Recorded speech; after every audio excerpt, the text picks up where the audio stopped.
Hello, welcome to 15 Minutes of Consulting Best Practices. My name is Maria Isabel Rios, and I'm joined by David A. Fields. Hello, David. Hello, Maria Isabel. It is nice to see you. Great to see you too. Happy Monday. And All to right, you. thank you. This is a space where we answer your questions about how to grow and empower your consulting firms. You're all welcome to comment and chime in with your experiences and with your questions as well. So don't be shy throughout the 15 minutes. Let us know you're here. It takes a second for us to see whatever you write in the comments. Right. So, So give us to be clear, we're not here to answer my questions. The you is the absolutely. people who are listening. All right. Exactly. And thank you, David, for clarifying that. Hey, John, good morning.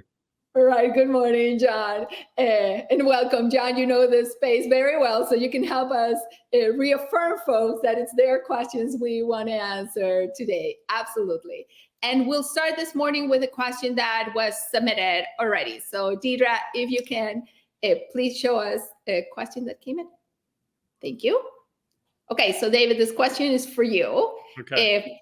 Yep. I've decided. So Yep. from Catherine, what's the right side up approach to handling a contact that offers to make an intro but never follows through on that intro?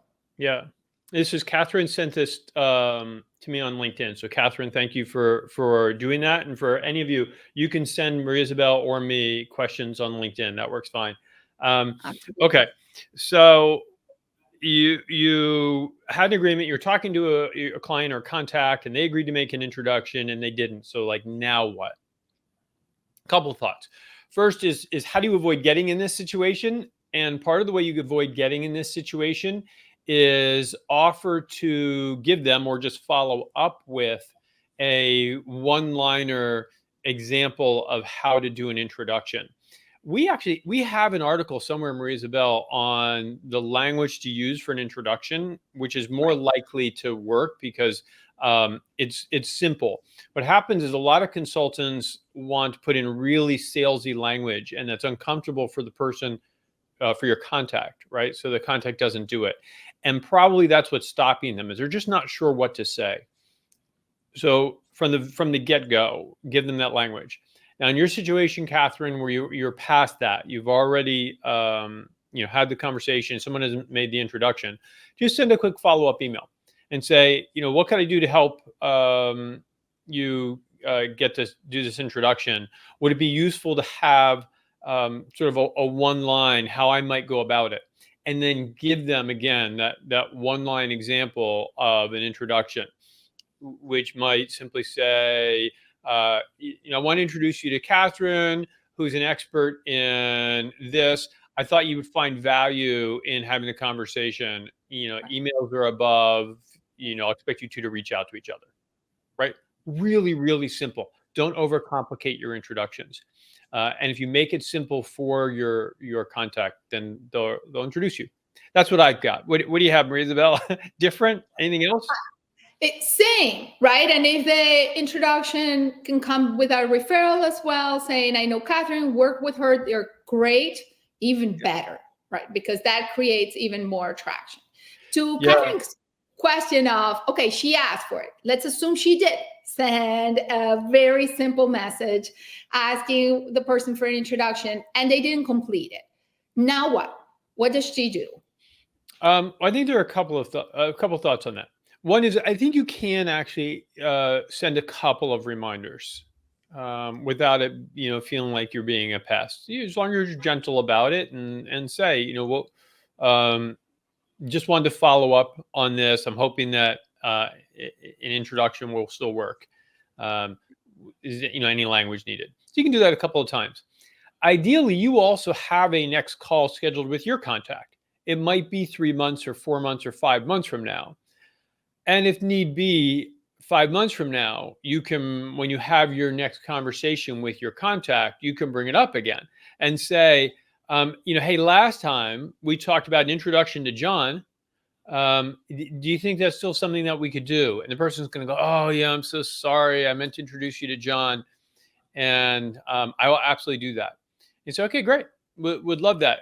What can I do to make that easy for you? Right. That's what I'm thinking. So I don't know, Kathy, if you're listening, let us know if that helps or not, or if you still have questions. And anyone else, if you have a different approach that you recommend, put it in the chat. We're open to suggestions. Exactly. All right. I don't see questions coming in yet. So let's go to the magic bag. Deidre, what's in our magic bag of questions that people submit via email and so on? Let's see. Jack says there's a warm contact who knows what we do. I'd love to ask them for permission to pick their brain about their internal priorities because I'm looking for other projects with them. Would this be appropriate? Okay, Maria Isabel, what do you think? And Catherine, that was helpful. Good. All right. And Allison, we'll get to your question in a second if that's okay. Yeah. So let's answer Jack's questions first. Unfortunately, it's not appropriate in the way you phrased it, right? You can reach out to somebody and say, I want to pick your brain about a general topic or about a topic your firm is interested in, and give your prospect an opportunity to be very smart, or your contact an opportunity to be very smart. That lives in the right side up world. Alternatively, we have a tool called the overture, or a technique called the overture.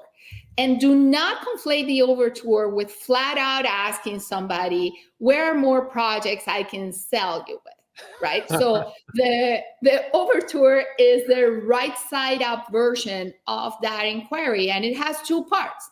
The first part is you say, you know what, it would be cool to work together or to keep working together if it's an existing client. Or to work together again if it was somebody who was a client in the past. You got the gist, right? And then, wouldn't that be cool? And so, or wouldn't that be great? And you get the person's sentiment. It typically comes with a question where they're asking you, yeah, but how do we make that? What would that look like? I don't know exactly right now. And then you say, are you open for a brainstorming meeting? Right. To find out ways to play together. With their right side up ending, say, if there's an opportunity there, great. And if not, that's okay too, right? So you're giving people one agency, which is an element of it. And also you're lowering the bar in that the expectation is not that they spend 30 minutes with you. Immediately thereafter, there will be a project for your firm.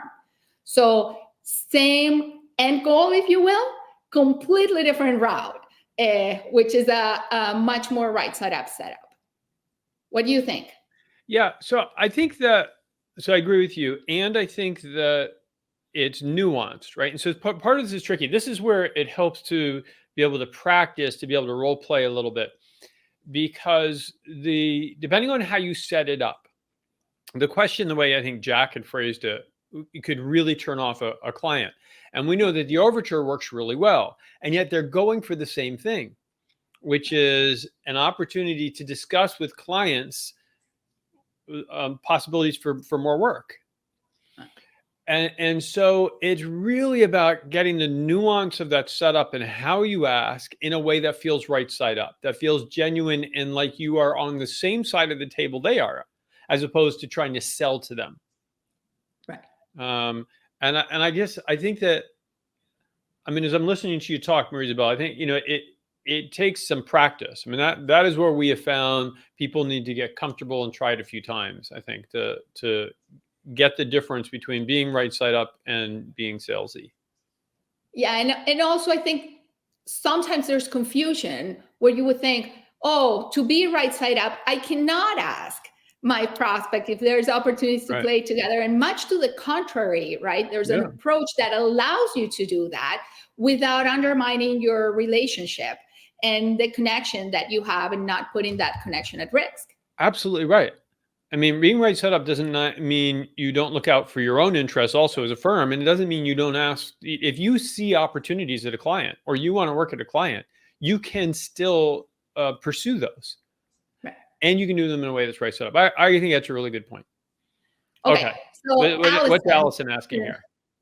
So let's see, David, you go for it first. Okay. She says, you're going to read it and I have to answer? Okay, go ahead. You read it. Sure. I'll answer it. whatever it It's is. time to set up an engagement with a current client. Yes. Congratulations, Allison. Do you think one of the pricing options could be a mix of executive coaching and advisory services? I know you warned not to mix advisory with consulting, and you're welcome. Yeah, What do you think? I want to make sure I'm getting the right thing with Allison. So what we typically caution is mixing project work with advisory services, because the pricing mechanic for a project is usually fixed around the scope, and advisory services can be long-term, ongoing, not tied to scope per se, and not tied to a specific outcome, but tied to access. And that's why mixing them can get messy. But always keep principle number one in mind, right? Principle number one is don't let principles get in the way of success. So while we say don't mix them as a general principle, if in your specific client situation, mixing them is going to be exactly what the client wants, and is going to allow you to sign a huge engagement that makes the client happy, then do that. Okay, so we're not dogmatic. We don't think you stick with the principles and those override everything. Success with the client, success for your firm overrides everything. But that's why we don't like to mix them. It's because they're really different mechanics in terms of how the pricing should work. Isabel, you want to clarify? Or I think consistent with that, Allison, what I would encourage you to think is, if you can make it very clear in the option, this element is a project. Here are the milestones of this project, right? Say you're talking about option 3. You say option 3 has a project element, end-to-end, well-defined objectives, well-defined success for their project. And in addition to that, it has an advisory component. So it will help your clients see, oh, when we sit down and we talk about this topic, we're under a project framework, and the mechanics of how we work together are these. And when we sit down and you coach the client, or you're providing advisory to their board or something like that, the dynamic is different and the expectations shift a little bit. So think about how you bring that perhaps into the way you structure the proposal and you outline the alternatives, right? You could have one offering project or consulting or coaching, and another offering that is less structured, that is advisory. Isabel, as I'm thinking about this also, I mean, something we do with a number of our clients is we set up a lot of our engagements as time-based, which is closer to advisory, right? We say, here's a year. And John, often 2 separate contracts works much better rather than mixing them. Trying to bundle everything into one contract is easier from a just signing standpoint, but it's actually much messier. A handful of different contracts for different projects is a great idea. But going back to what we do often is we'll say, okay, we're going to engage for a year. That includes a certain amount of advisory services. It also includes a project or 3 projects that get done during that time period. And what I will say, and you can give your thoughts also, Maria Isabel, is that is a little bit messier than a really clean project structure. We found a way to make it work, but sometimes, especially new clients, are a little uncomfortable because it's not as well defined going into it. I agree with you. And I'm also looking at Michael's suggestion. Thank you, Michael, that executive coaching and advisory services are more closely related than perhaps project-based work. Yes. So hopefully that's food for thought. Allison, let us know if this was helpful, and where do you end up with this as you set it up? Yeah, that's excellent. So everybody, look, we're coming down to our 15 minutes already. That was quick for us anyway, so that was fun. Thank you for joining us. Before you go, hey, Deidre, put the Monday Live link up here. Thank you. Look at that. If you don't have Monday Live on your calendar, you're missing out. Just put that on your calendar every Monday, and that way you come here and join me or Maria Isabel or both of us, and we get to have fun with you. Also, if you don't get our weekly articles, subscribe. There's the link. Deidre put it down there, which is awesome. Thank you, Deidre. And one more thing I've mentioned a few times. If you run a firm that is larger than $1 million, check out the Boutique Consulting Forum. It is extraordinary. And if you have questions about it, just ask me. It is such a great group. And I'd love to have you there if you're north of $1 million.